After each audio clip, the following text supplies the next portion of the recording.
Эс алуунун Сейилдин жана Того чыгуун сезонундагы башталды десек болот экен. Себеп деген жаз келгенде баарыбыз эле тоону көздөй жөнөт эмеспизби көбүнчө жаштар.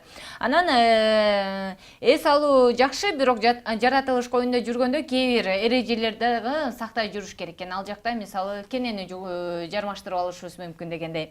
Так эле ошол боюнча кенеден сактануунун жол жоболору тууралуу атайын биз дарыгерди чакырганбыз.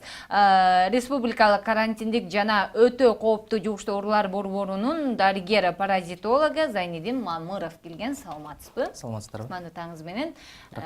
Күнүңүз саат канчада башталат? Күнүбүз эртең мененки саат 7ден баштап эле башталат. Бүгүн эртерээк башталды болуш керек. Бүгүн эртерээк болду. Мен түшүндүм. Бүгүн эртерээк болгону. Ардактуу көрөрмандар, келиңиздер. Эгерде паразитолог дарыгер агайыбызга өзүңүздөрдүн суроолоруңуздар бар боло турган болсо, WhatsApp бөлүкчөсүнө жөнөтө берсеңиздер болот экен. Албетте сиздерден келген суроолорго жоопту алып бергенге биз даярбыз. Агай, айтсаңыз, кене эмнеси менен коркунучтуу? Мен айта кетет элем. Кененин баары эле коркунучтуу деп айткан бул туура эмес болуп калат. Кенелердин ичинен атайын ушул адамдарга зыян келтирүүчү же болбосо адамдарга оору жугузуучу кенелер бар. Мына ошолор жөнүндө бүгүн сөз болмокчу да.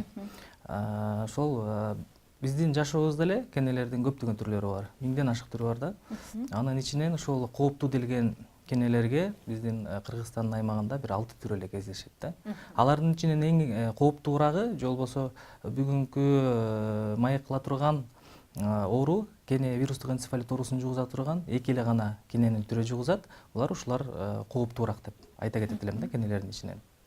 Анан бул кенелерди кандай деп айтсак, биздин жашоочуларга, шаардын жашоочуларына жакшы же республиканын эле бардык жашоочуларына айта кете турган нерсе, бул кенелерди биздин үйүбүздүн тегерегинен же болбосо үйүбүздүн короосунан же болбосо биз эс алуучу бактардан кездештирүү дээрлик мүмкүн эмес, коркпой деле койсок болот.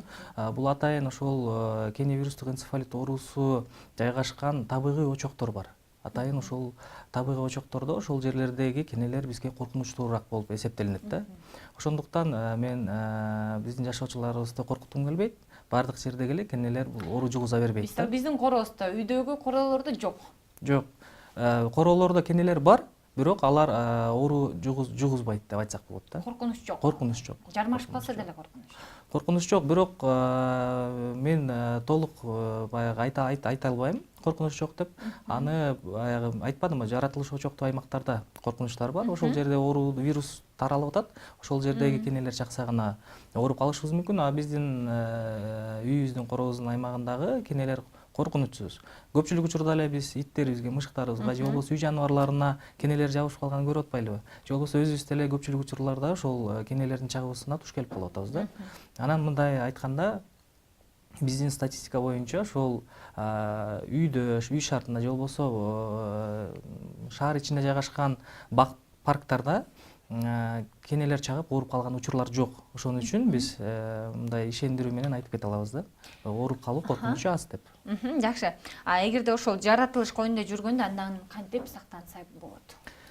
Эми жаратылыш сүйүүчүлөрүн биз толук түрдө жаратылышка чыкпагыла, эс албагыла деп аларды мындай жаратылышка чыгарбай кое албайбыз. Аларды бир гана коргонуу ыкмаларын кеңеш берип, коргонуу ыкмаларына кеңеш берип айтып келе атабыз. Көпчүлүк учурда бизде шаарыбызда, көпчүлүк дарыканаларыбызда ушул кенелерди качыруучу же болбосо ошол эле бизге ден соолугубузга зыян алып келүүчү курт кумурскаларды качыруучу атайын мазьдар бар, лосьондор бар. Мына ошолорду жаратылышка чыгарды, эс алуунун астында ошолорду алып колдонушубуз керек. Аны кандай кылып колдонот? Аны бардык денебизге эмес, болгону кийимден чыгып калган ачык денелерибизге, моюнубузга, колубузга, бутубуздун ачык жерлерине, бетибизге сүйкөп алабыз да. Анан кийин ошентип коргонсок болот. Бул бир ыкмасы. Андан кийинки ыкмасы, талаа шартына барганда ачык түстө кийимдерди кийишибиз керек. Анткени эмне себептен бул кене биздин денебизде жүргөнүн же болбосо жармаштырган байкоого өтө мындай жардам берет да ачык түстөгү кийимдер. Андан тышкары Кенен өзүнүн өңү кара, күрөң түстө, кара күрөң түстө болот да. Ошон үчүн ачык түстө кийимдерге өтө мындай көрүүгө мүмкүнчүлүгүбүз көбүрөөк болот да, ошон үчүн биз кеңеш берип келебиз. Көпчүлүк учурда баш кийимдерди кийиш керек деп айтабыз. Баш кийим, баш бөлүк жабык болуш керек.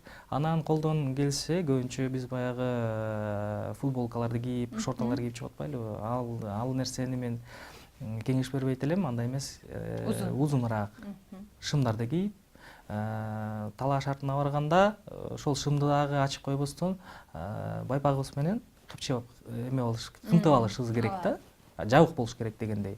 Андан тышкары жеңи узун кийимдерди кийиш керек деп айтып кетет элем.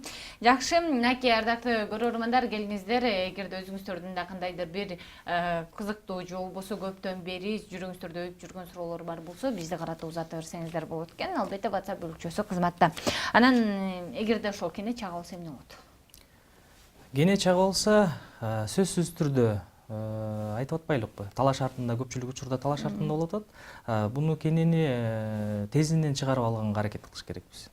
Анткени эгерде ошол кене вирус, жанагы биз айткан, жогоруда айткан кене вирустук энцефалит оорусун алып жүргөн вирус кене болсо, ал канчалык биздин денебизде жармашып турса, ошончолук биздин организмибизге ошол вирустун көбүрөөк түшүүсү коркунучу бар да. Ошол себептүү канчалык биз тезирээк алсак, бул оору менен оорубай калууга ошончолук мүмкүнчүлүк чоң да. Ошон үчүн мен кеңеш берип кетет элем. Кандайдыр бир денебиздин бөлүгүндө кене турганын көрсөк, ошону тезинен чыгарып алууга аракет кылышыбыз керек. Андан кийин ал кенени чыгарып алгандан кийин ыргытып жибербестен, аны атайын таза идиштерге салып, жакынкы аймактык деп айтабыз, райондук, бизде шаардык санитардык эпидемиологиялык көзөмөлдөө борборлору бар да бизде. Ошол жерде атайын врач-паразитолог, энтомологдор бар. Аларга алып барып берсек, ушул кененин түрүн аныктап, ушул кене бизге коркунучтуу, оору жугузабы, жугузбайт экендигин аныктап туруп, анан кийин бизге кеңештерди берет да. Ошол себептүү кандай гана учурда кене чакпасын, бул кенени биз ыргытып жибербестен же болбосо өлтүрүп салбастан аны тирүүлөй алып барышыбыз керек да. Ошол жерден лабораториялык изилдөөлөрдү жүргүзүп бизге кеңештерин беришет. Ошол кене чыгып ошол замат эле билинеби же 2-3 күн өткөндөн билинеби? Кандай симптомдор болот? Эми кене чаккан учурда ар бир адамдын өздүк байкоосуна ылайыктуу болот. Кээ бир адамдар өтө мындай чувствительный деп коебузгочу айтканда, ошондой болот. Эми сразу эле чакканга чейин деле байкайт денесинде жүргөнүн. Кээ бир адамдар 1 суткадан 3 суткага чейин дагы байкабай калышы мүмкүн.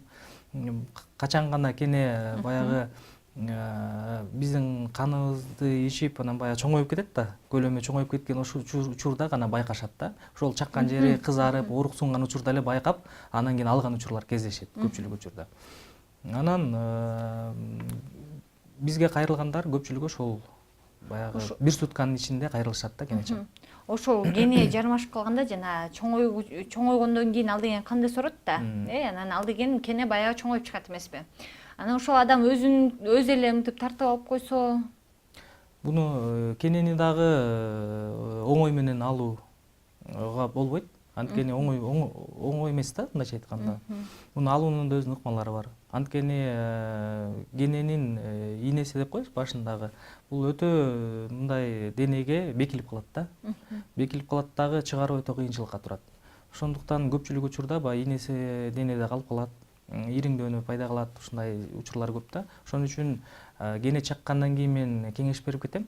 Биздин аймактын же болбосо дарыгерлерге сөзсүз түрдө кайрылыш керек. Эгерде талаш артында болуп атпайбы көпчүлүк учурда кенелер чакканда? Талаш артында болсоңуз, чыгарууга аракет кылыш керек дебедимби? Аны чыгаруунун ыкмасы жөнөкөй эле. Атайын жаныбызда дайыма кийимибизде болобу же жаныбызды алып жүрөбүзбү, ошо кийим тиккен жиптер бар. Ошол жип менен эле кененин баш бөлүгүнөн болушунча баш бөлүгүнөн байлашыбыз керек да. Баш бөлүгүнөн байлап туруп, бекен байлап туруп, анан кийин ошол жипти сааттын айланышы менен буроо менен эле чыгарып алсак болот да, жөнөкөй эле түрү менен.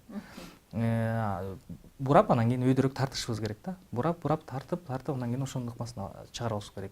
Ич бөлүгүнөн байлабашыбыз керек. Анткени эмне себептен баш бөлүгүнөн деп атам?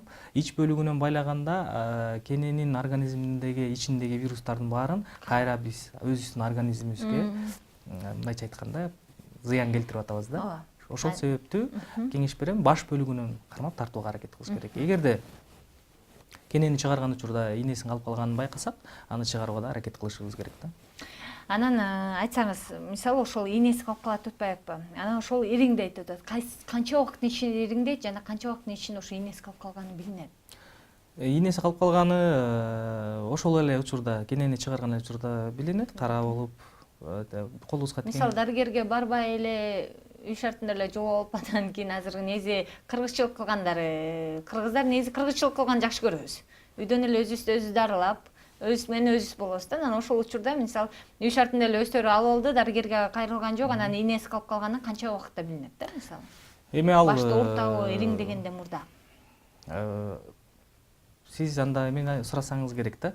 Бул кене энцефалит оорусунун симптомдору. Кене чаккандан кийин эгерде ошол кене оору жугузуучу болуп табылса, 7 күндөн 14 күндүн ичинде ушул кене энцефалит оорусунун симптомдору билинет да, белгилери билине баштайт. Анын белгилери температурасы адамдын дене табы көтөрүлүп, баш ооруп, каты баш оорутат дагы. Анан кийин моюн ийин булчуңдары тартылышып катуу ооруйт да. Бул жерден айта кетчү нерсе, жөнөкөй эле оорулардын температурасында эмес, дене табы өтө жогору көтөрүлөт да, 39-40 градуска чейин көтөрүлүшү мүмкүн. Баш чыдатпай катуу оорусу байкалышы мүмкүн. Анткени ошол вирус адамдын баш мээсин жабыркатат да. Ошол себептүү ошол моюн ийин булчуңдары тартылышып ооруп, баш катуу ооруп баштайт. Бул дагы айтып келебиз, бул 7-14 күн инкубационный период деп коет. Ошол 7-14 күнүн ичинде вирус көбөйүп, биздин организмибиз ошондой белгилерди бере баштайт. Адамдын организмине вирустун канчалык түшүшү дагы бизге маанилүү да. Анткени канчалык көп вирус түшкөн болсо, ошончолук ооруп калуу коркунучу көбүрөөк. Ал эми вирус азыраак түшсө, бул баягы вирус организмде көбөйүп, оорунун белгилери байкалганга чейин 30 күнгө чейин созулат. Мындайча айтканда 3 сааттан 30 күнгө чейин ушул оорунун белгилери байкалышы мүмкүн адамдар. Кене энцефалити бул оору канчалык коркунучтуу, ал адамды майып болууга да жеткириши мүмкүнбү? Бул бүгүнкү күндө бардык массалык каражаттарынан айтып калкка түшүндүрүү иштерин жүргүзүп келатабыз. Ошондой эле ошол себептүү бул оору аябай эле коркунучтуу да адамдын организмине, то есть ден соолугубузга да, мындайча айтканда. Мен жогоруда айтып кетпедимби? Адамдын бул вирус адамдын мээсинде баш бөлүгүбүздү жабыркатат депчи. Ошол себептүү бул оорунун кийинки последствиясы деп коебуз го, орусча. Ошол майып болууга, андан тышкары эгерде өз убагында дарыланбаган болсо өлүмгө чейин алып келет да. Бул өтө коркунучтуу. Мисалы Россияда жылына 400гө жакын так эле ошол кенеден жабыркап кайрылышат экен. Анан Кыргызстанда жылына канча адам кайрылат? Россияда адамдар көбүрөөк болушу мүмкүн, миңдеген деп саналышы мүмкүн. Анткени аларда 400 миңге жакын. 400 миңге жакын десеңиз туура болушу мүмкүн. Бизде Россиянын баягы территориясы чоң да, өтө чоң болгондуктан аларга ошондой эле болушу мүмкүн. Бизде андан деле калышпайт. Бизде дагы жылына 1000ге жакын кайрылат. Эгерде былтыркы жылды айта турган болсок, 800гө жакын адам ушул кене чагуу менен кайрылган. Ооругандар эмес, бул жөн гана кене чагып кайрылган адамдардын саны 800гө жакын болгон. Ошо Кыргызстанда катталды эле ошол кене чагып алып, анан кийин ошол оорусу өрчүшүп кетип каза тапкан адамдар. Андай да учур болгон. 2009-жылы болуш керек, бир учур катталган. Андан бери Кудай сактасын, андай боло элек. Өз убагында кайрылып, дарыланып чыгылды. Былтыркы жылы статистика боюнча айта турган болсок, былтыркы жылы кене энцефалит оорусу менен 13 адам жабыркаган. Көпчүлүгү ушул Бишкек шаарында, Чүй областында, Нарын областында катталган да. Жылына 15-17 случайга чейин, учурга чейин ушул оору менен катталып турат жылына. Андан тышкары айта турган болсок, бул кене чаккандан кийин кенелерди биз аныктап атпайлы түрлөрүн. Кенелерди аныктап оору жугузат деген кенелер табылган. Ошол адамдарга алдын ала ооруп калбаш үчүн биз айтабыз, иммуноглобулин деген дарысы бар. Ошол дарыны өз убагында сайып биз оорунун алдын алабыз. ошондой адамдар кайрылганда 146 адамга ушул иммуноглобулин дарысы сайылып, алдын ала ушул оорутпаганга аракет кылганбыз былтыркы жылдан. Мындан тышкары дагы биздин саламаттык сактоо министрлиги тарабынан жылына атайын вакциналар сатып алынат. Бул кене энцефалит оорусуна каршы. Ошол эмдөөдөн, ошол вакцинаны алгандан кийин былтыркы жылы 2017-жылы айта турган болсок, вакцина алгандар, эмдөөдөн өткөндөр 700дөн ашык адам эмдөөдөн өткөн. Булар кимдер деп айта турган болсоңуз, ошол мен айткан табигый очоктуу аймактар дебедимби? Бул Кыргыз Ала тоо кыркалары, түндүк, түштүк Ала тоо кыркаларындагы жайгашкан капчыгайлар деп айтабыз да. Ошол капчыгайларда иштеген биздин токойчуларыбыз бар. Егери деп айтабыз го, жанагындай коруктарда иштегендер бар. Андан тышкары жол куруучулар бар, ошол аймактарда иштеген студенттер бар.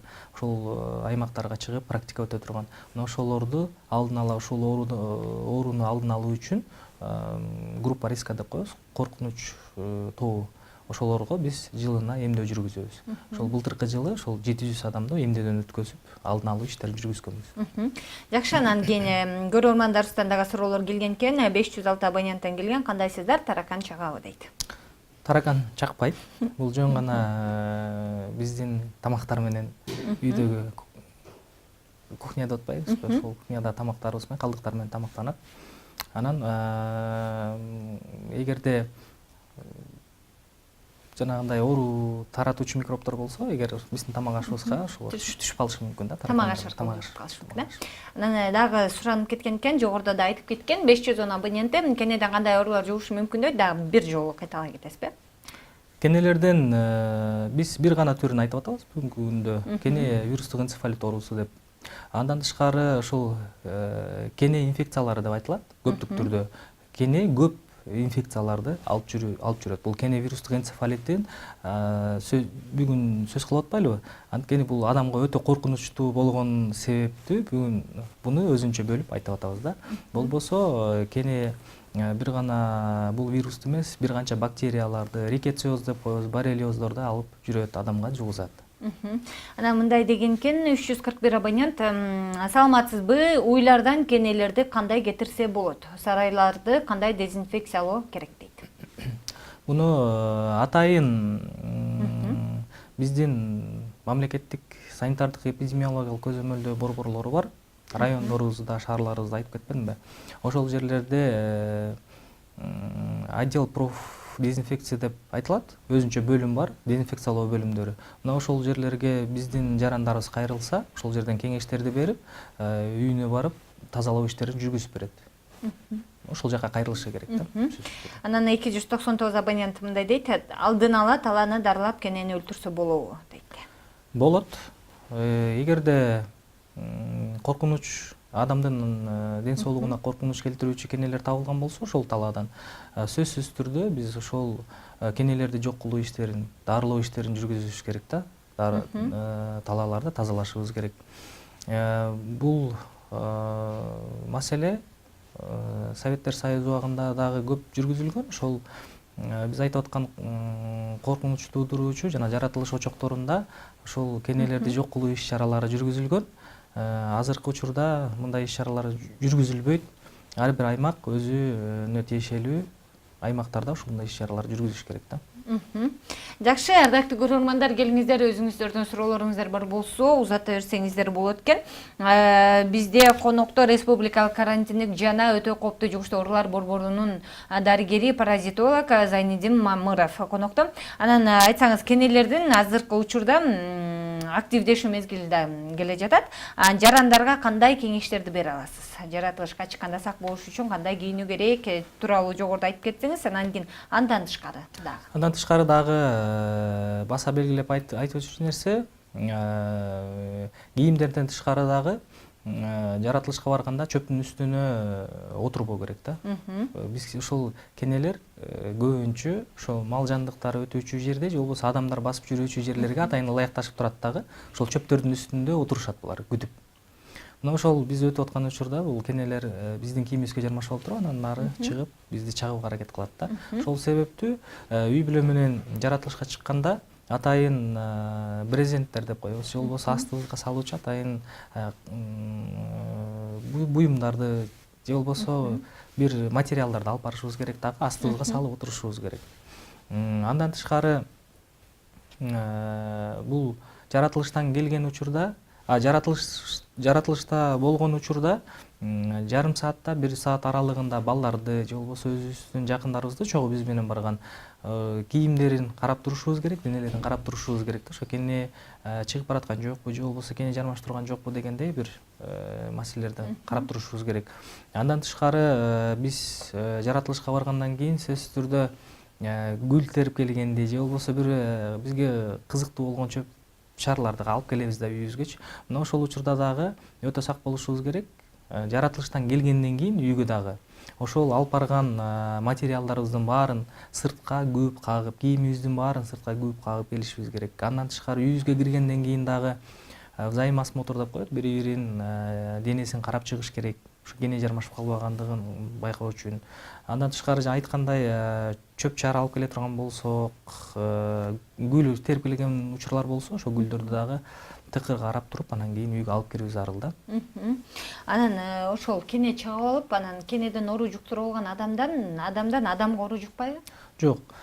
Бул кене вирустук энцефалит оорусунун жугуу жолдорун айта турган болсок, 2 түр менен жугат. Бул биринчи түрү кене чагуу аркылуу жугат. Кене түздөн түз трансмиссивдик передача деп коебуз. Түздөн түз жугузат. Андан тышкары ошол жаратылыш очоктуу аймактарда жайгашкан биздин кээ бир айылдарыбыз жакын жайгашкан да, ошол жакта мал жандыктары жайылып жүрөт да.